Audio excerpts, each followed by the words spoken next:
COVID period, myself, and now MP Doran, Minister Vesa, MP Otley at that time, we also attempted to be able to pay out civil servants a gratification, all to be able to give back during the COVID times. Legal affairs, and that's why we don't skip legal affairs department. The reason why we don't skip that is we get legal advice before we continue to execute. So at that time, we wanted to execute and pay teachers and everybody. We believe that persons deserve, because of the hardship that they went through during COVID, we want to give everybody gratification. Legal Affairs Department, the governor, everybody said, no, it's not possible because gratifications are earned. So you have to go through a process to earn that. So if the current government use the gratification as a process, please explain me on what legal basis was this done. Because if that's the case, I would like the government then to even go back to when we were there and even execute what we wanted to do. I would love then, the documents are still there, the Secretary General already has it in the Council of Ministers. Please go ahead and give the COVID gratification, I believe it was 2,500 guilders that we want to give at that time. Please go and execute that also. And in addition to that, also tax-free. During the summer, the minister and the unions had a back and forth regarding the COLA and the vacation pay. The minister at that point in time said that she's not going to get locked up for anyone. There needs to be a legal basis. There needs to be legislation to be able to execute the payment of the COLA and the vacation pay. 6 months later, I'm happy that the COLA and the vacation pay that we started was executed. But where is the legislation now? It's been 6 months later, and it has been executed. And not just being executed, it has also been budgeted for in Budget 2025 without legislation. The minister indicated that the past government, we put the tourist tax in the budget, and there was no legislation to back it up. But you have also made the same, I would say, mistake by putting the COLA and the vacation pay in the budget 2025, and there's no legislation there. So how are we paying it out? It can be that only when we put something there that it's bad and not budgeted, but now going forward, you have budgeted for the payments, but there is no legislation. So where is the legislation regarding the payments for the vacation pay and the COLA? In addition to that, because you already paid out the vacation pay and the COLA, that means you already start to execute on the draft legislation that we presented, the past government presented, which would also mean that you're enabling the other acts of that legislation. Persons have been coming to the government requesting for their jubilees, the 15 years, 20 years, and 25 years. I'm asking the government to please execute that also. I'm also letting the civil servants know that you are also now entitled to your jubilees because the government executed majority of the law already. So why is the government taking a stance on only executing part of the law that we have and not the others? So the question is to the Prime Minister and the Minister of Finance, will you be paying out the jubilees for 2024? How many jubilees do we have based on the legislation? So the 15, 20, 25, 30, 35, 40, I believe, and 45 years. How many individuals are entitled to that in 2024? And I'm hoping that the unions are also paying attention, because this is also something that you have concerns of. How many persons are entitled to the jubilees, 15, 20, 25, 30, 35, 40, 45 years?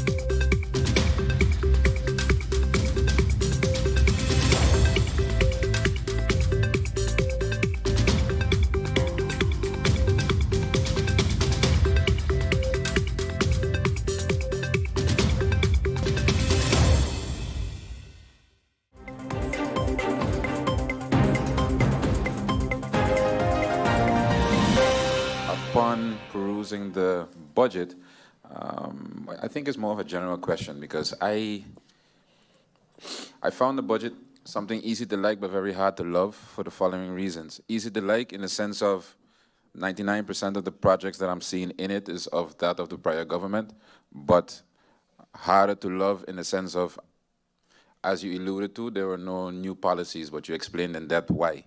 I understand on one half, yes, and the other half, no, to why there were no new policies, because yes, the new policies that needs new laws drafted, you didn't have enough time to do it, and no one had enough time to do those, but not all new policies need new laws.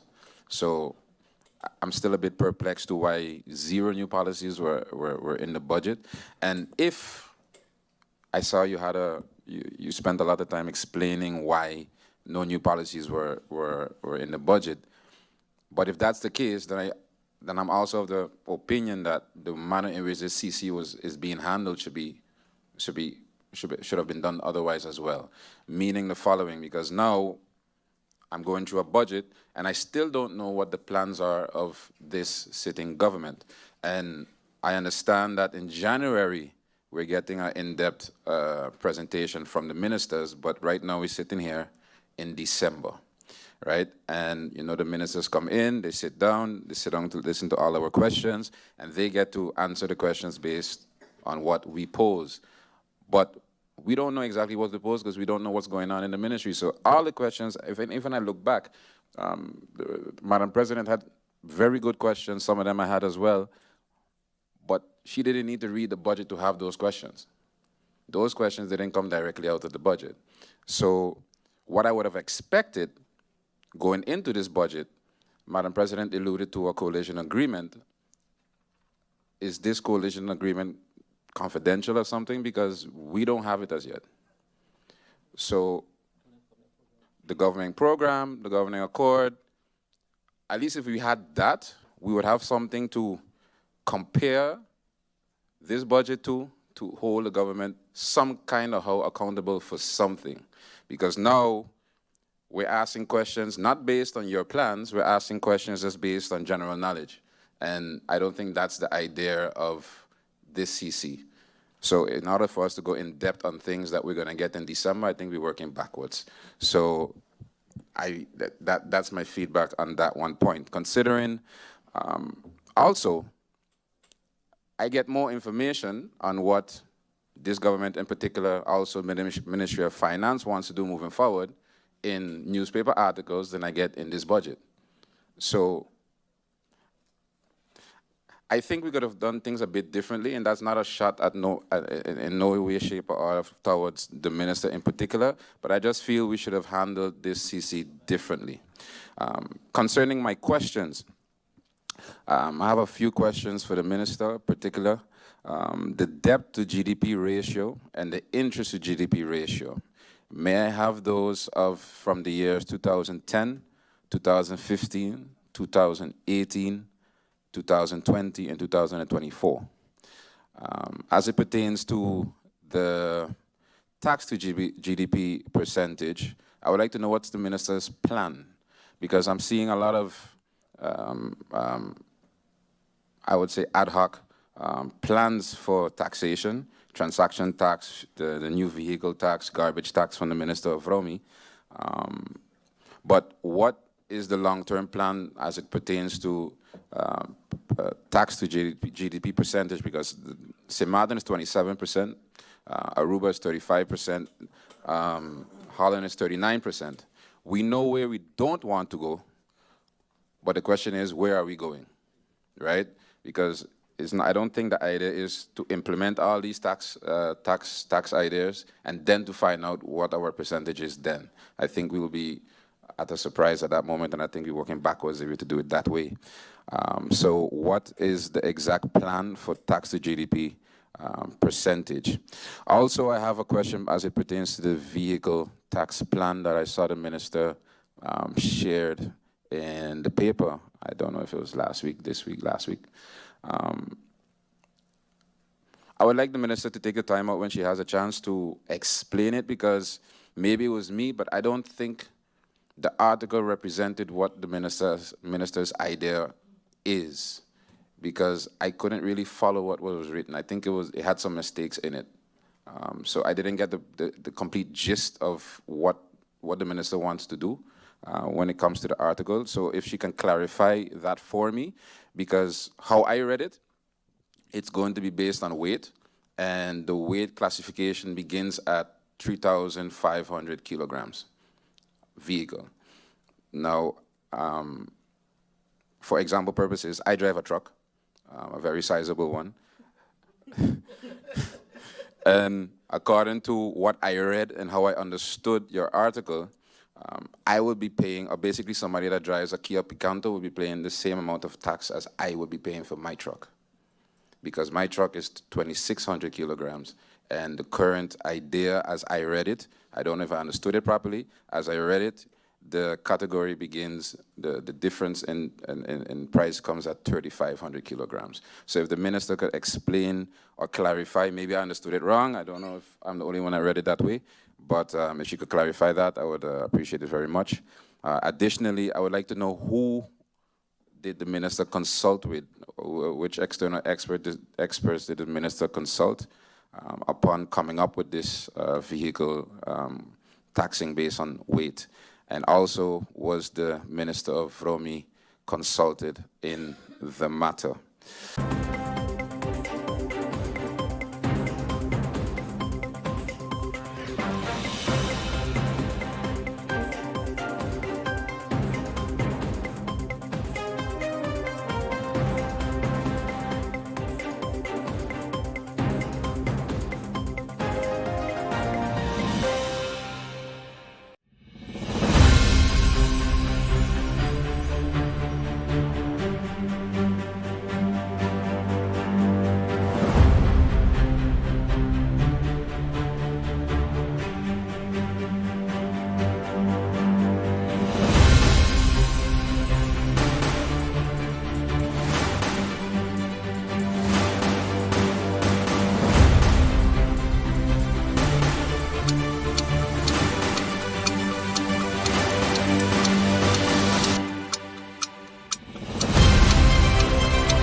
Are you SXM insured?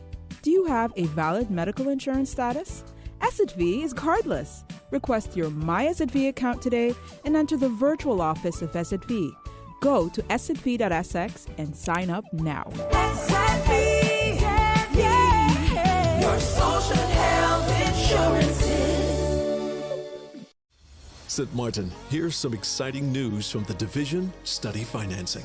The application period for the 2025 study financing will open January 1st to February 15th, 2025. You can apply for financing to pursue tertiary education, whether here at home or abroad. Are you a talented athlete or creative artist? We've got study financing options just for you. Plus, if you're aiming for a CAPE, IB, or NEPA SBO diploma, we have study allowances available as well.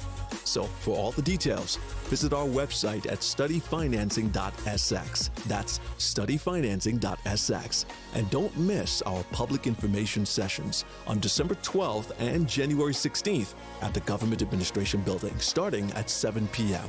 So, take the first step towards your future with study financing. With it, your dreams can become a reality.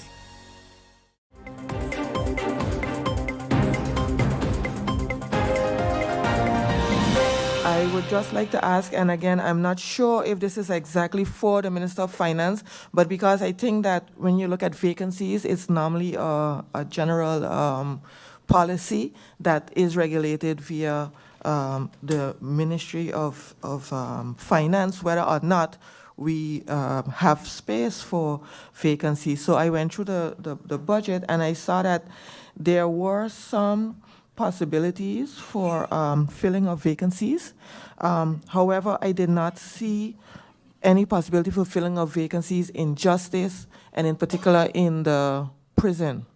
I had the opportunity together with the Justice Committee to visit the prison, and one of the main concerns there was the lack of staffing, and so that was one of the things that I looked for in the budget, and I know that there are budget restraints, but I did not see anywhere mention critical vacancies, and that was something that in previous budgets you would hear about critical vacancies, and I think that vacancies in the prison, for instance, and some other areas in government, that there are critical vacancies there, and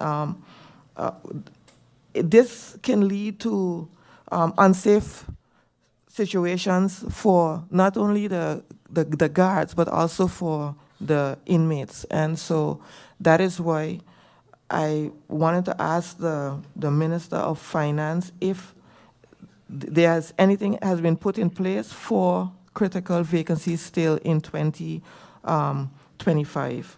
And I mean, it's no secret, I've always mentioned that this Minister of Finance is one of my favorite ministers. Why? Because in my previous function as Minister of ASR, when I noticed the amount of people afflicted with mental health, I think SFA has 4,000 people registered with mental health. And I invited this Minister of Finance to go to Mental Health Foundation for the tour together with me. It resulted in hard results where we did something where now today you can see where a mental health institute will be built. You can see where programs are being put in place for mental health.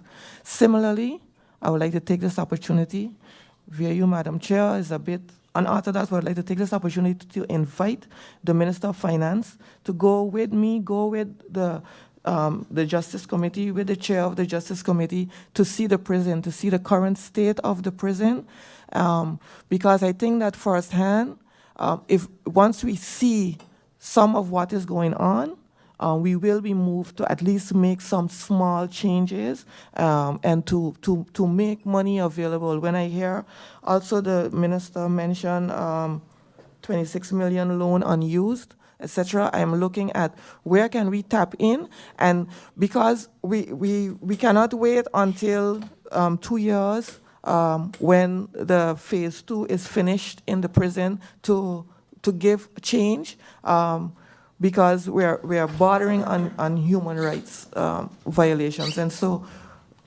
I mean, people have advised me, don't come up too much for prisoners, because there are probably more victims than prisoners, but they are human beings as well. And I vouch to sit here and to defend everyone. And so today I bring forward the plight of the prisoners. And I would like to mention that on page 9 in the elucidation, I see that the increase in personnel for the prison is slated for 2027. But I'm asking if you can look at the situation again and consider doing something before 2027 with the personnel for the prison, but also small improvements to the buildings, to the facilities that will make it more livable for our inmates. And then the other question that I had, you answered it just before the meeting started, because we received the Uitvoeringsrapportage, the implementation report from the third quarter. What I have always done everywhere that I've worked is I use the implementation report, so how much money was spent so far, to give a projection of what the budget will really look like. So it's always going to be important to me. So if I don't get that before any kind of budget meetings, I will be asking for that. So I know that the Q4 is not due as yet. I think it's for February now. So I look forward to receiving that then. We only just received the one from Q3, as I mentioned just now at the beginning of the meeting. And so I will need some time to go over that. And so my other questions will come in January when we continue. Thank you very much.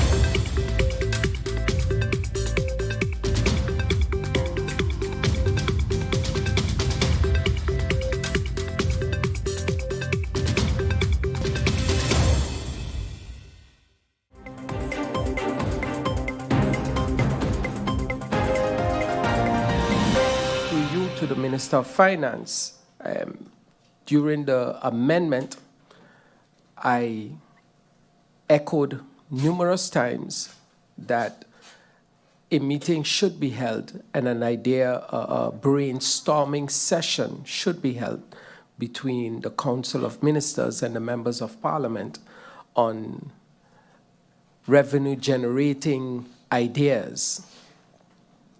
There were a couple of them that were mentioned. I saw that the Minister of Finance herself mentioned, the number plates, personalized number plates. I truly believe the idea about the weight for road tax is also a good idea, as it is also used in the Netherlands. And I'm sorry, MP York, for your big truck. So, Madam Chair Lady, but in the meantime, I've heard nothing, absolutely nothing from none of the ministers, and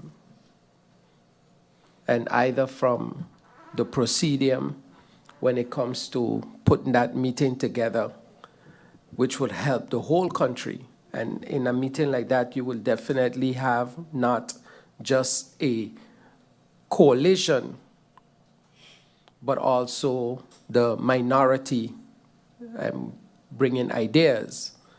So seeing that that didn't take place, I could not expect anything else than a budget that will have almost nothing when it comes to extra money is coming into the coffers. The projects or any projects that are now in place, can the Minister of Finance give us an idea on what and why these projects were chosen or prioritized above the others? And when we're talking about money-wise, return on investment on any project that is pending now. Then, Madam Chair Lady, a next question, and I think this is a question that would actually go for every minister, but also for the Minister of Finance.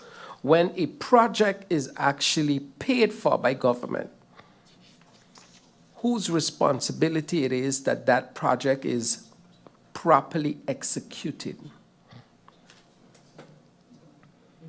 And I would urge that the government goes back between today and 2010. Every government that has been in place since Country St. Martin, and review all projects, and if they were properly executed, or even executed at all. There's one or two that I am aware of that need revising. Madam Chair Lady, let me see. I'd like to know the Ministers of Finance stance on the idea of purchasing one or two buildings in the Netherlands to house our students. Would that be possible? Can something like that come out of CapEx? Seeing that this the students that are living in the building themselves, they are the ones that will be paying it through studiefinanciering. So the collection of those funds won't be too difficult.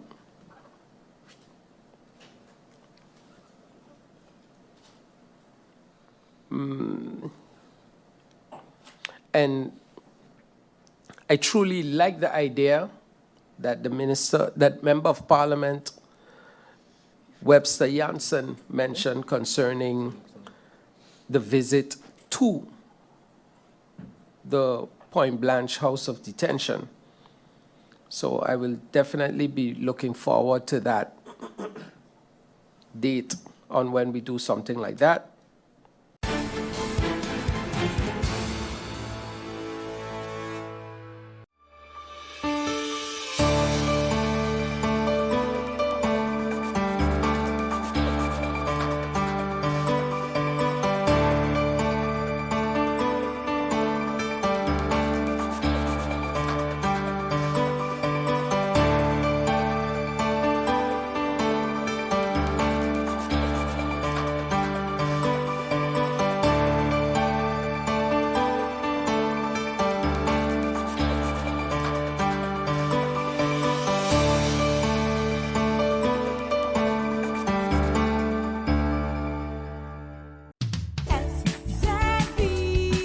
Your social and health insurance is your social and health insurances. Are you SXV insured? Do you have a valid medical insurance status? SXV is cardless. Request your My SXV account today and enter the virtual office of SXV. Go to sxv.sx and sign up now. Your social and health insurances.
Of 1974, there was a major headline on the editorial page of the Atlanta Constitution that said Jimmy Carter is running for what? And what was about this day. He was seemingly the longest of long shots when he jumped into the 1976 presidential race. But Jimmy Carter wound up celebrating on election night. I pray that I can live up to your confidence and never disappoint you. It was the pinnacle of a wide-ranging life that began in 1924 in Plains, Georgia. James Earl Carter was born to Lillian, a nurse, and Earl, a peanut farmer. After a Depression-era upbringing, he finished the U.S. Naval Academy and married hometown sweetheart Rosalind Smith. In time, the newly minted officer rose to the rank of lieutenant in the nuclear submarine service. But he cut short his Navy career after his father's death in 1953 so he could return to Georgia to try to revive the family's struggling peanut farm. We've always worked for a living. We know what it means to work. Within a few years, politics beckoned, and Jimmy Carter began his ascent, winning election as a state senator, and then in 1970, governor. Congratulations, Governor. He called for the state to transcend deep divisions over race and inequality. I say to you quite frankly that the time for racial discrimination is over. No poor, rural, weak, or black person should ever have to bear the additional burden of being deprived of the opportunity of an education, a job, or simple justice.